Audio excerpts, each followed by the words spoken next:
गुरुपादांबुजन्मणे सविलास महामोह प्रासैककर्मणे पुण्यगिरिकरायित श्री ज्ञानदेव तुकाराम वंदनाय माऊली ज्ञानेश्वर महाराज जगद्गुरु तुकाराम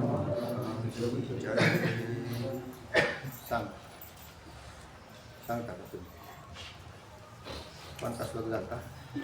अबाधकं साधकं 42.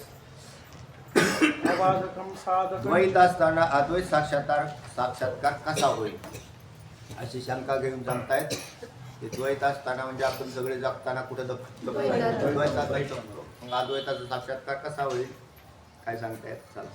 अबाधकं साधकं च द्वैतं ईश्वर निर्मितं अपनेतुमशक्यं चेत् यास्तां तद्दृश्यते कुतः अपनेतुमशक्यं त्यास यास्तां तद्विष्यते ईश निर्मित द्वैत हे त्या ठिकाणी अद्वैत ज्ञानाला बाधा न करणारे आणि आत्मसाक्षात्काराची सिद्धी करून देणारे आहे. दुसरा आहे आपल्याला जे पाहिजे ते अद्वैताचा साक्षात्कार करून देण्यासाठी आणि त्याला प्रतिबंध न करण्यासाठी अशी दोन्ही कामं द्वैतामधून होत राहतात. म्हणून ईश्वराने निर्माण केलेलं द्वैत आपल्या अप्रोक्ष ज्ञानाला बाधक नाही, त्याचा काही संबंध नाही. तर ते द्वैत म्हणून जागच्या जाग्यावर राहतं आणि अद्वैत साक्षात्कार बी होतो. म्हणून तत्वज्ञानाला बाधा निर्माण करत नाही आणि अद्वैताची सिद्धी सुद्धा द्वैतामधूनच होते. ईश्वर निर्मित द्वैत हे निवारण करण्यास अशक्य असे आहे असे नाही का? ईश्वर निर्मित द्वैताचा द्वेष तरी का करावा? ईश्वर निर्मित द्वैत जे आहे त्या द्वैताचे निवारण करू आणि नंतर आपल्याला साक्षात्कार होईल असं कोणी म्हणत असेल तर ते अशक्य आहे. कारण ईश्वर निर्मित द्वैताचं निवारण करण्यास कोणीही समर्थ नाही. आणि मग समर्थ नाही तर मग अद्वैत साक्षात्कार कसा होईल? तर व्हायला अडचण नाही. कारण त्याला प्रतिबंध करत नाही. प्रतिबंध केला असता तर मग अद्वैत साक्षात्कार झाला नसता. पण ईश्वर निर्मित द्वैताकडून प्रतिबंध नाही. खरा प्रतिबंध जे आहे ते मनोनिर्मित द्वैतामधूनच आहे आणि त्याच्यातलेही शास्त्रीय का अशास्त्रीय द्वैतात अशास्त्रीय द्वैताकडून प्रथम प्रतिबंध आहे आणि नंतरचा प्रतिबंध शास्त्रीय द्वैताचा सुद्धा आहे. कारण त्याचाही त्याग करायला लावला. ईश्वराची कृती ही कोणालाही त्या ठिकाणी प्रतिकूल नसते. ईश्वराची कृती आपल्याला प्रतिकूल नाही, अनुकूल आहे असं नाही म्हणावं, प्रतिकूल नाही. आत्मसाक्षात्कारासाठी ईश्वरकृत द्वैत म्हणजे दोन प्रकारचं द्वैत सांगितलं, एक शास्त्रीय आणि दुसरं अशास्त्रीय द्वैत. आत्मसाक्षात्कारासाठी शास्त्रीय द्वैत हे त्या ठिकाणी हितकारक आहे. जीवकृत द्वैत म्हणजे ते पुढच्या श्लोकातलं झालं, ह्या श्लोकात सांगा. कारण ते आत्मसाक्षात्काराला म्हणजे ईश्वरकृत द्वैत हे आत्मसाक्षात्काराला कोणत्याही प्रकारचा प्रतिबंध करत नसून गुरु शास्त्र इत्यादी रूपाने ते अत्यंत सहाय्य करीत असते. कारण गुरु शास्त्र हे कशामधले आहेत? द्वैतातले आहेत. ईश्वर निर्मित द्वैतातलाच एक भाग गुरु आणि शिष्य गुरु आहेत, शास्त्र आहेत. परंतु ते उलट फायदेशीर आहे. नाहीतरी आपल्याला सांगेल कोण? अद्वैतामध्ये पोचलेले तर सांगू शकत नाही, कारण त्यांना आता देह नाही. मग त्याला विदेही अवस्था म्हणतात. जीव तत्ववेत्या पुरुषाच्या दोन अवस्था मुक्त पुरुषाच्या, एक जीवनमुक्तीमधले एक जीवनमुक्ती आणि दुसरी विदेहमुक्ती. जीवनमुक्तीमध्ये द्वैत राहतं आणि विदेहमुक्तीमध्ये तो मुक्त होऊन गेला परत देहच धारण करणार नाही. मग सांगेल कोण? म्हणून जीवनमुक्त पुरुषाचा उपयोग आहे. जीवनमुक्त जो पुरुष आहे तो तात्पुरते अजून देहात आहे.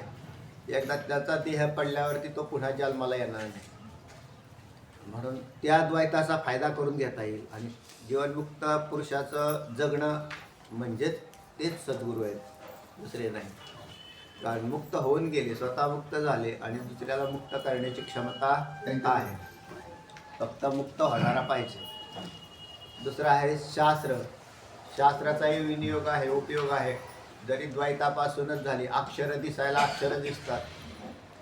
प्रपंचात वापरली जाणारी अक्षरं काय आणि शास्त्रामध्ये वापरलेली जाणारी अक्षरच आहेत, पण अर्थाच्या दृष्टीने महान आहेत आणि तेच त्या जीवाला मुक्त करतात. म्हणून गुरु आणि शास्त्र हे दोन्हीही श्रेष्ठ आहे. किंबहुना त्यांच्याशिवाय जीव मुक्तच होत नाही. ज्याला गुरु आणि शास्त्राचं संगती नाही, संग नाही, तो मुक्त व्हायचा त्यांनी सोडून द्यावं. त्यांनी पुण्य निर्माण करत राहावं आणि पुण्य निर्माण करून शरीर घेत जावं आणि शरीर मिळाल्यावर दुःख भोगत जावं. ते सुख कशाचं? ते दुःखच आहे. ते म्हणायला सुख नावाचा प्रकार आहे बरोबर, नाही तर सुख नावाचा काही प्रकार नाही, दुःखच आहे. सुखाचा अंगरकाल येऊनी सळी गावीचा चंद्र क्षय रोजी उदय होय असता लागी. सुखाचा अंगरकाल येऊनी दुःख येऊनी सळीत जगात. चला, अधिकारी पुरुषाला हे सर्व आहे असे समजल्याने कृतार्थ झाल्यानंतर ईशकृत द्वैत त्या ठिकाणं त्याचा नाश व्हावा अशी इच्छा तरी का व्हावी? तरी ईश्वर निर्मित द्वैताचा नाश व्हावा अशी इच्छा बी काही कामाची नाही. कारण महत्वाची फक्त त्याचा निराश करण्याची बुद्धी निर्माण झाली तर बुद्धीत निराश होतो. बाह्य ईश्वरकृत द्वैतात निराश करायचा नाही, तर ते जसं असेल तसं राहायला. आणि अशी कितीही जरी इच्छा केली तरी ईश्वरकृत द्वैत निवारण करण्यास आपण अशक्य आहोत. बरोबर. ते सामर्थ्य त्या ठिकाणं आपल्या ठिकाणी नाही. मग त्याचा द्वेष का करावा? ईश्वरकृत द्वैत असे ना का, त्याचा द्वेष का करावा? त्याचा नाश करण्याचं सामर्थ्य हे आपल्यामध्ये नाही आणि त्याच्यापासून आपली काय हानी आहे? ईश्वरकृत द्वैतापासून काही प्रकारची हानी होत नाही. तात्पर्य द्वेषही करायचा नाही आणि प्रेमही करायचं नाही. खरी गोष्ट अशी, कारण द्वेष आणि प्रेम म्हणजे त्याच्या विरुद्ध हे जे एकमेकाच्या विरोधात उभे राहणारे विकार आहेत, त्या विकारामध्ये हा जीव गुंतलेला आहे. जर प्रेम करायला गेला तरी चिकटला आणि द्वेष करायला गेला तरी चिकटलाच. आणि कामाधिक सगळे जे आहेत ते वृत्तीतून बाहेर ठेवावेत असं म्हटलेलं पुढे. आपल्या तात्पर्य सांगितलंय, आपल्या आटोक्यात असतील तेवढ्याच गोष्टी आपण त्या ठिकाणी कराव्यात. म्हणून द्वैत हे त्रिकाल सत्य नव्हे अशी भावना करणं हेच सर्वोत्तम आहे, शहाणपणाचं आहे. द्वैत हे त्रिकाल सत्य नाही, त्रिकाल सत्य नाही. आता जीवकृत द्वैताचा शास्त्रीय व अशास्त्रीय असा विभाग आणि त्यातील ग्राह्य व आतापर्यंत आपण जीवकृत द्वैत आणि ईश्वरकृत द्वैत असे दोन प्रकार पाहिले होते. आता जीवकृत द्वैतामध्ये सुद्धा शास्त्रीय जीवकृत आणि अशास्त्रीय जीवकृत. आता शास्त्रीय जीवकृत म्हणजेच गुरु शिष्य ह्या जे परंपरा आहे, सांप्रदायिकपूर्वक अध्ययन चिंतन, पुढे जाऊन त्याच्यातली दृढता दिली, पहिल्या साधनांचा त्याग दिलेला आहे. जर पहिलीच साधनं करत बसला तर नंतरची कोण करेल? म्हणून परमार्थाची सुरुवात ज्या साधनांनी झाली ती साधनं परत करायची नाही, ते त्यालाच रिपिटेशन मारत बसलेले. त्याला रिपीट करत बसले तर पुढची राहिली तशीच राहिली. ते म्हणले आत्ता काय चाललेले आहेत असं येते. काही गोष्टी संप्रदायपूर्वक बोलता येत नाहीत उघड, पण ते नाही त्या कामाच्या. कारण मग त्यांनी ते सुरुवात करून दिली तुम्हाला, चांगली गोष्ट आहे, पण परत तेच करत बसता तुम्ही तर तुमचा वेळ तुम्ही फालतू घालवता. तुम्ही काय करायला पाहिजे? वेदांत चिंतन करायला पाहिजे आणि जे गुरु सांगतात ते करावं. मला वाटतं म्हणून करतो आणि मग असं मी करतो असं सांगायचं, हे मूर्खपणाचं लक्षण आहे. म्हणजे मूर्ख व्यक्ती असंच करतात. ते आपल्याला काय करायचं असं म्हटलंय. गुरूंना सगळ्यात प्रिय काय आहे तर तो आज्ञाधारक जो असतो तो अधिक प्रिय असतो.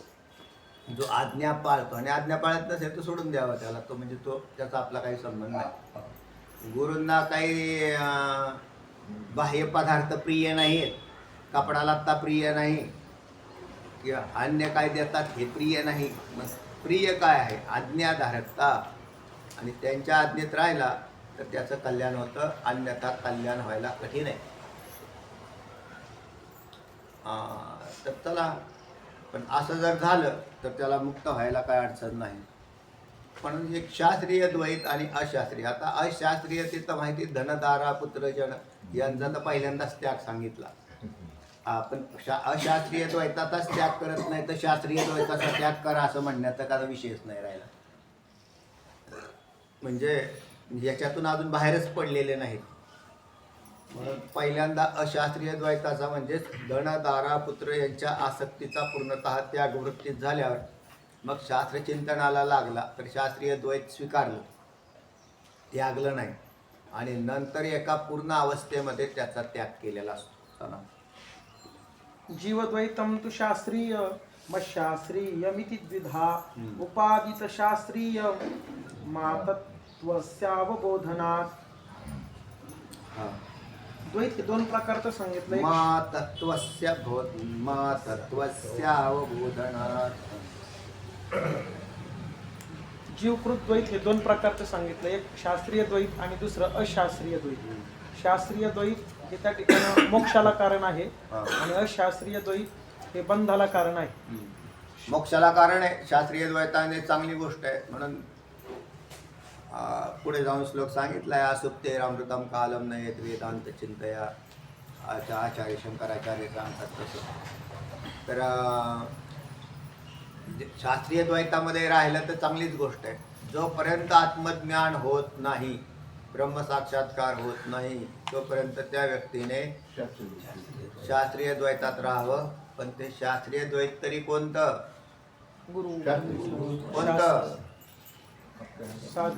त्या मैत्रीला उपदेश करताना याज्ञवल्क्य म्हणतात, आत्मावारे द्रष्टव्य श्रोतव्य मंतव्य निधिध्यासतव्य. असं नुसता क्रियेचा असेल तर काय, असला काय, नसला काय असेल तर चांगली गोष्ट आहे. बाह्य लौकिकाचा त्यांनी थोडासा बाजूला काढला, पण वृत्ती खराब आहे त्याची, तर त्याला काय करणार? म्हणून वृत्तीतून ज्याचा संसार वजा झालेला आहे तो श्रेष्ठ पुरुष आहे. आणि मग नंतर मग त्याला शास्त्रीय त्याच्यातही परंपरेमध्ये आला, पुष्कळ वर्ष चिंतनात गेले आणि मग नंतर त्याने ही एक अवस्था आहे. आंबे दाबून नाही पिकवायचे.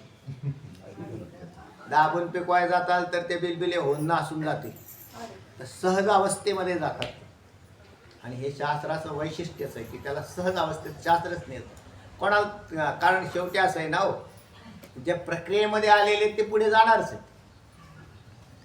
आणि फक्त आपण त्या प्रक्रियेमध्ये आपल्याला गती मानता साधकाच्या हातात आहे. ही गती मानता जी आहे ती साधकाच्या हातात आहे. मात्र चला, तत्वज्ञान झाल्यावर शास्त्रीय द्वैताचाही त्याग करावा असे प्रतिपादन करणाऱ्या श्रुतीचा उल्लेख करतात. तत्वज्ञान झालं हे कसं कळेल? तुम्हाला मी बऱ्याच वेळाला सांगत, तुम्हाला चिंता आहेत का, भीती आहे का, तुम्हाला इच्छा आहे का, वासना आहे का, या सगळ्या गोष्टीचा अध्ययन आपल्याला करता येतं. लोकांना नाही म्हणायचं, लोक काय म्हणतात ते नाही सांगत. तुमच्याजवळ काय उपलब्ध असं आहे ना, पुष्कळ उपलब्ध असावं आणि वासनेचा नाश असावा, याला म्हणतात काही शिल्लक नाही, काय नाही, वासना करतो आणि त्याच्यातून तो अजून मरतोय, तर तो भाग वेगळा आहे. म्हणून विश्वातले श्लोक आलेला आहे. शास्त्रान्यदित्य मेधावी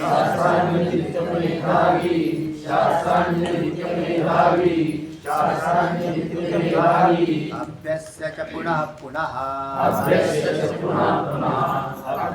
शास्त्रान्यदित्य मेधावी अभ्यस्य च पुनः पुनः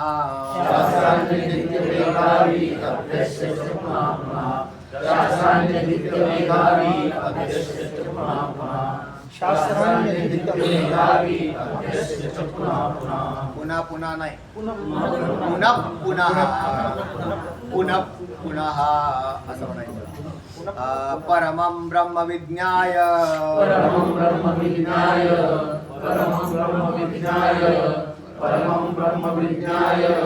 उल्कावत्तान्य थोत्सृजेत्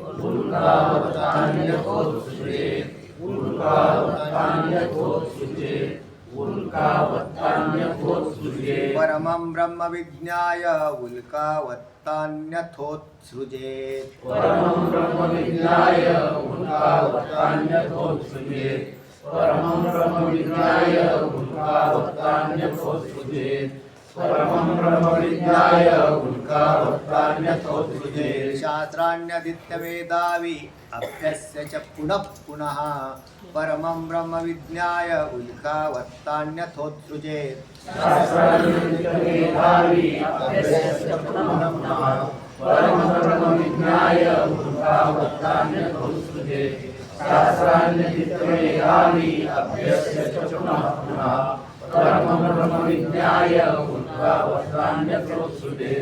शास्त्राण्यदित्यवेदावि अभ्यस्य च पुनः पुनः परमं ब्रह्म विज्ञाय उल्कावत्तान्यथोत्सृजेत् शास्त्राणि आदित्य मेधावी अभ्यस्य च पुनः पुनः परमं ब्रह्म विज्ञाय सरळ आहेत सगळे उल्कावत आणि पुढे तानी न्याचा नि आला तानी आणि अथ तानी अथ उत्सृजेत थोचा ऊ निघाला उत्सृजेत ऐका शास्त्राणी आदित्य मेधावी अभ्यस्य च पुनः पुनः परमं ब्रह्म विज्ञाय उल्कावत तानी अथ उत्सृजेत सांगा ना शास्त्राणी आदित्य मेधावी अभ्यस्य च पुन्हा पुन्हा पुनः पुनः असं संस्कृत म्हणायचं पुन्हा पुन्हा आपलं मराठीत झालं पुन्हा पुन्हा पुनः पुन्हा पुन्हा परमं ब्रह्म विज्ञाय उल्कावत आणि अथ उत्सृज्य तर तानी